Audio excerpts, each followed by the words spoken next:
On ne recrute pas sur la base du diplôme. Donc ça, c'est quand même un élément important à mettre en avant. Ça veut dire qu'on va s'attacher véritablement au parcours de la personne qu'on va recruter. On n'est pas limité par la problématique de l'âge.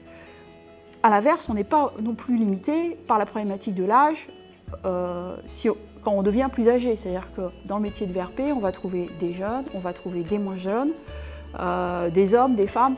Donc on a un peu de tout en fait. Voilà.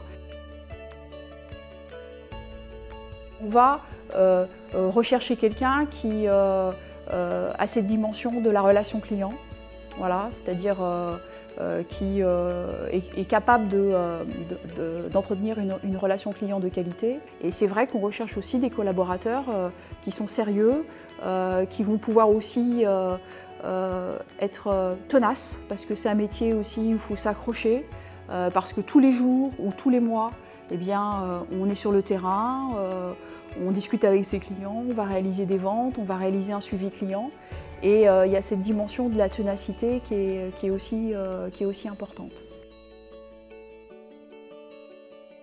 Moi, ce que je conseillerais déjà, c'est d'essayer. Voilà, parce que je pense que c'est un métier, même lorsqu'on est en difficulté pour trouver du travail ou trouver un emploi, c'est un métier où on peut avoir sa place. Voilà.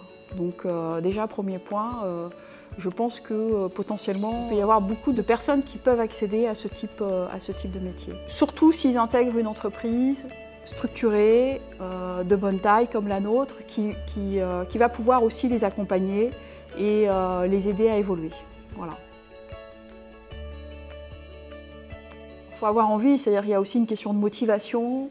Il peut y avoir au début des difficultés dans la gestion commerciale, la création d'une clientèle ou des choses comme ça. Donc il faut s'accrocher, c'est-à-dire qu'il n'est pas rare d'avoir des collaborateurs qui vont mettre plusieurs mois avant d'avoir une vision du processus de vente complète et également une vision totalement pertinente des produits, du positionnement par rapport aux clients. Et donc ça peut décourager certaines personnes. Mais il ne faut pas justement se décourager parce que petit à petit on construit une brique, deux briques, trois briques et c'est comme ça qu'on construit une maison.